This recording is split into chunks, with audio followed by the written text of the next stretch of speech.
Setan merupakan musuh terbesar umat manusia. Setan masuk ke dalam hati setiap orang. Apakah dia seorang Islam, seorang mukmin ataupun kafir, setan terus melakukan upaya untuk membuat hasutan keburukan dan kejahatan ke dalam dada manusia. Nabi Adam, bapa manusia, harus keluar dari surga karena tergoda oleh bujuk rayuan setan yang dilaknat ini. Kisah itu disampaikan dengan gamblang di dalam surat Al-Baqarah ayat 36. Bahkan di dalam surat Al-A'raf ayat 17. Allah berfirman, setan akan memukul dan menyerang manusia dari segala arah, sehingga manusia tak berdaya dan menjadi kufur kepada Allah. Kemudian, setan atau iblis akan mendatangi manusia dari muka dan dari belakang mereka, dari kanan dan dari kiri mereka, dan engkau tidak akan mendapat kebanyakan mereka, kecuali mereka itu mengikuti apa yang dibisikkan oleh iblis atau setan. Ini Allah jelaskan dalam surat Al-A'raf ayat 17. Bahkan setan atau iblis ini, dia menyatakan sendiri dia akan menggoda setiap manusia karena dia merasa dirinya itu sudah kepalang tanggung dilaknat oleh Allah. Namun iblis juga mengatakan jika hanya orang-orang terpilih yang akan bisa selamat dari godaan iblis tersebut. Hal itu disampaikan juga dengan gamblang oleh Allah Subhanahu wa Ta'ala yang tersirat di dalam Al-Quran. Muhammad Tanbih, coba bacakan dalam surat apakah itu dan bacakan. Kakek ingin mendengarnya darimu. Baik kakek, itu di dalam surat Al-Hijr ayat 39 sampai 42. Bismillahirrahmanirrahim. Qala rabbi bima aghwaytani la uzayyinanna lahum fil ardi wa la ughwiyannahum ajma'in illa ibadaka minhumul mukhlasin. Qala hadha siratun alayya mustaqim. Inna ibadi laysa laka alayhim sultan illa man ittaba'aka minal ghawin.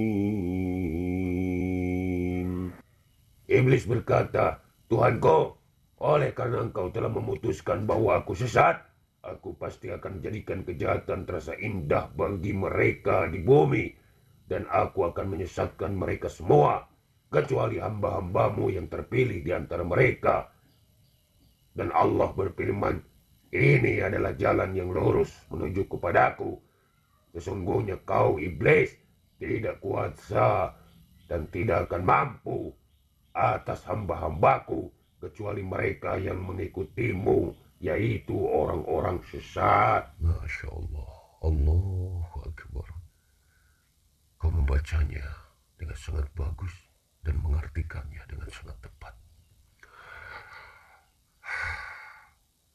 Begitulah memang. Ada banyak cara yang dilakukan oleh syaitan dalam menggoda atau merayu Bani Adam atau manusia. Kita harus mengenalinya satu demi satu. Yang pertama, tajin atau menipu, membuat kamuflase, menghiasi perkara yang buruk seolah-olah baik. menghiasi setiap perkara seolah-olah baik. Setan itu tidak mengarahkan seseorang kepada dosa dan kejahatan secara jelas, melainkan menghiasinya secara bertahap. Misalnya ketika seseorang mendengar azan pada malam musim dingin, lalu ia berkata, "Nanti dulu, kalau kau bangun sekarang, kau masih kedinginan." Ini adalah contoh tajwid. Kemudian yang kedua, talbis. Ya, apa itu talbis? Menggoda pikiran manusia dengan meyakinkan bahwa dia larangan sebenarnya diperbolehkan. Sebagai contoh, seorang ingin mendapatkan pinjaman yang ada bunganya untuk membeli rumah atau apapun itu. Maka setan mengatakan kepadanya bahwa hal itu diperbolehkan karena kau tidak berbuat jahat. Nah, itulah contoh talbis. Mencampur adukan antara yang hak dan yang batil. Di dalam Al-Quran, Allah Subhanahu wa Ta'ala telah menjelaskan hal itu, bahwa talbis itu dilarang. Apa kau tahu ayatnya, Muhammad Tanbih? Tahu, kakek. A'udzu billahi minasyaitonir rajim. Bismillahirrahmanirrahim. Wala talbisul haq bil batil. Innal batila kana zahuqa. Masya Allah. Benar. Itulah. Kemudian yang ketiga, taswif. Setan turut berupaya menghasut orang lain agar menunda untuk bertobat. Ini pun bagian dari tipu dayanya. Kemudian tahwin, meremehkan hal kecil seperti dosa kecil. Setan mengajak manusia, membisikkan kepada manusia bahwa itu dosa kecil, tidak apa-apa, lakukan terus. Padahal dosa kecil yang dilakukan secara beruntun dan terus-menerus itu akan menjadi dosa yang besar. Kemudian yang berikutnya, setan itu akan membuat indah keburukan manusia dan tidak toleran terhadap orang lain. Dia terus membuatnya fanatik dan memotivasinya agar merendahkan orang lain. Kemudian masih tipu daya setan, yaitu menjadikan manusia itu berangan-angan, mendorong manusia takut akan kemiskinan. Kemudian dia menghasut manusia untuk dapat kaya raya dengan jalan yang pintas lagi haram.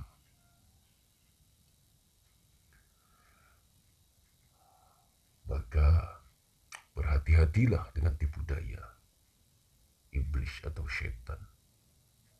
Menurut Imam Al-Ghazali, untuk menjaga atau menyelamatkan diri dari langkah tipu daya setan tersebut, seorang mukmin harus menutup semua jalan masuk atau aksesnya, sehingga setan tak dapat mendekat dan menguasai kita. Imam Ghazali juga menjelaskan, tidak mungkin seseorang bisa menutup akses itu bila tidak mengetahui jalan masuk atau pintu-pintu setan. Maka ini berarti tugas pertama yang harus dilakukan oleh kita semua seorang mukmin adalah mengenali pintu-pintu masuknya setan. Lalu setelah mengetahuinya, kita menutup rapat-rapat pintu tersebut sehingga setan tidak bisa mendekat dan tidak bisa masuk. Maka, alhamdulillah pada kesempatan kali ini kakek dapat hadir untuk memberitahukan apa saja pintu-pintu setan itu. Sehingga setelah kita mengetahui pintu-pintu itu, kita akan bisa menutup akses atau jalan masuk setan. Di antara pintu-pintu yang harus dikenali, yang pertama adalah pintu marah dan syahwat. Ya. Kemudian pintu dengki dan iri hati. Kemudian pintu makan dan minum secara berlebihan. Kemudian pintu cinta dengan dunia. Selanjutnya pintu tergesa-gesa. Dan yang terakhir, pintu buruk sangka kepada sesama manusia. Karena setan itu digambarkan seperti anjing kelaparan yang selalu mendekat, maka jika hati kita kotor, maka akan dengan mudah kita tidak dekati atau tidak datangi. Karena itu merupakan santapan bagi anjing yang lapar. Ia tidak akan lari hanya dengan gertakan atau dengan membaca ta'awudz saja. Tidak juga bisa lari hanya dengan memohon kepada Allah saja. Tapi kalau hati kita bersih, beribadah kepada Allah dengan sungguh-sungguh, menjalankan setiap perintah, menjauhi larangannya, lalu berusaha menutup semua pintu masuk syaitan, maka dengan hanya menyebut bismillah saja, bahkan bertemu, mendekat saja dengan orang tersebut, setan sudah akan lari terbirit-birit. Jadi kuncinya bukan di berapa banyak kita membaca ta'awud atau berdoa, tapi berapa kuat kita menutup akses pintu masuk setan. Berapa hebat kita taat kepada Allah, bertakwa kepada Allah, maka setan akan lari terbirit-birit. Bahkan ketika kita tidur, setan itu tidak akan mendekat karena merasa kepanasan. Maka tipu daya setan yang sesungguhnya itu tidak berpengaruh bagi orang yang takwa, yang jiwa dan hatinya bersih. Allah berfirman di dalam surat An-Nahl ayat 99, sesungguhnya setan itu tidak ada kekuatannya atas orang-orang yang beriman di jalan Allah dan bertawakal kepada Tuhannya.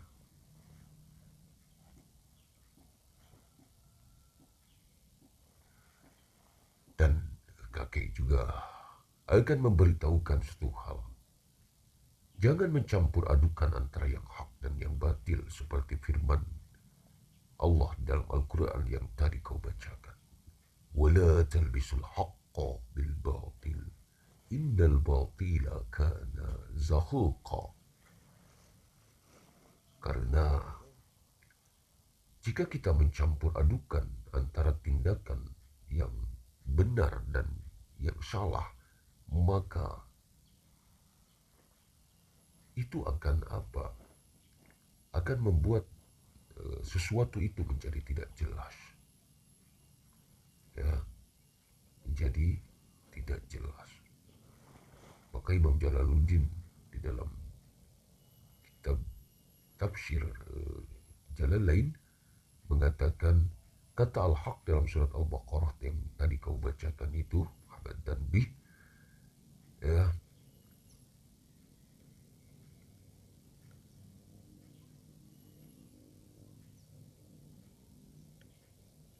itu adalah firman Allah Subhanahu wa Ta'ala yang diturunkan kepada ahli kitab, yaitu kepada kita semua, petunjuk yang ada dalam Al-Quran.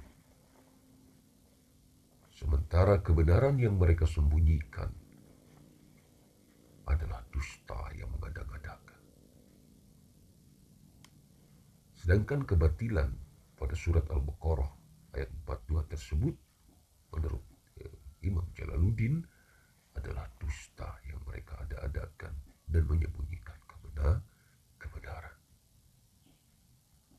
Bahkan Imam Al-Badawi dalam kitab An-Nawar Tanjil Wasarut Ta'wil mengatakan, kata talbis atau mencampur adalah tindakan membuat sesuatu menjadi mirip dengan yang lainnya. Dengan demikian, makna surat Al-Baqarah yang tadi kau bacakan itu, jangan kalian mencampur kebenaran yang diturunkan kepada kalian dengan kebatilan yang kalian rekayasa dan menyembunyikan kebenaran tersebut sehingga keduanya tidak dapat dibedakan.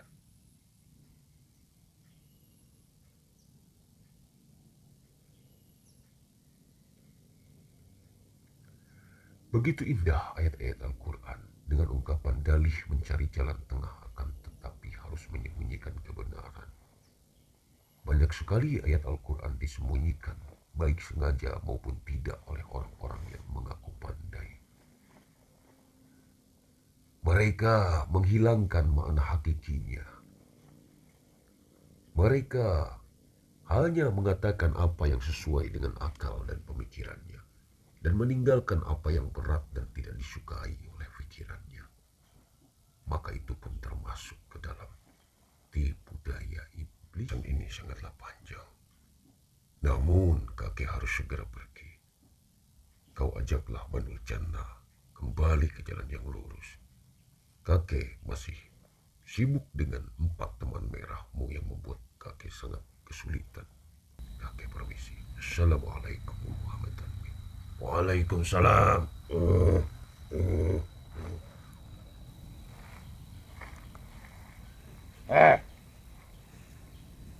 Dengarkan itu, apa yang dikatakan oleh kakek. Hah? Kau jangan mau menjadi pengikut-pengikut iblis laknatullah alaih. Karena adab akhirat itu sangatlah pedih, Banu Jannah. Hah? Apa kau mau mengikutiku? Astagfirullahaladzim, astagfirullahaladzim. Waduh, kurang ajar kau. Malah menyerang kau, ayah anda bunda.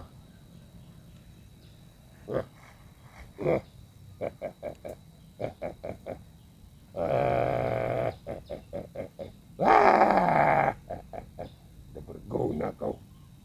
Wah, diam kau. Delandang, dang. Nah, baik Abu Salawatan lah.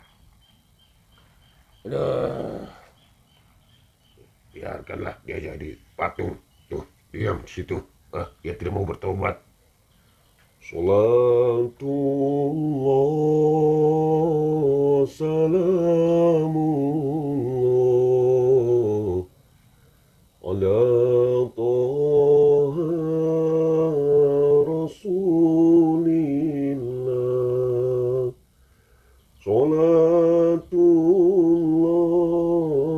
salamullah ala Yasin Habibillah.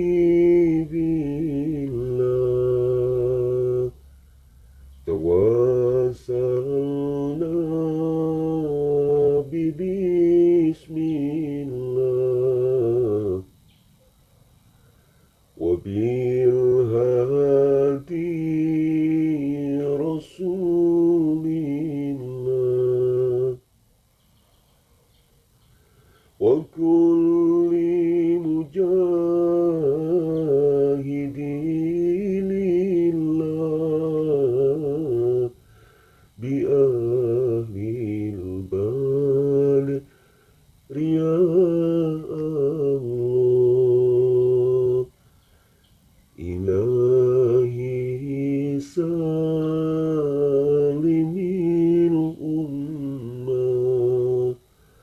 minal afati wal niqmah. Semoga kita semua mendapatkan syafaat nanti di akhirat. Amin. Allahumma amin ya rabbal alamin. Demikian dulu pertemuan kali ini. Saya Muhammad Tanbih ya. Dan itu tuh si Banu Jana sudah ketahuan di situ ya. I love you semua. Assalamualaikum warahmatullahi wabarakatuh.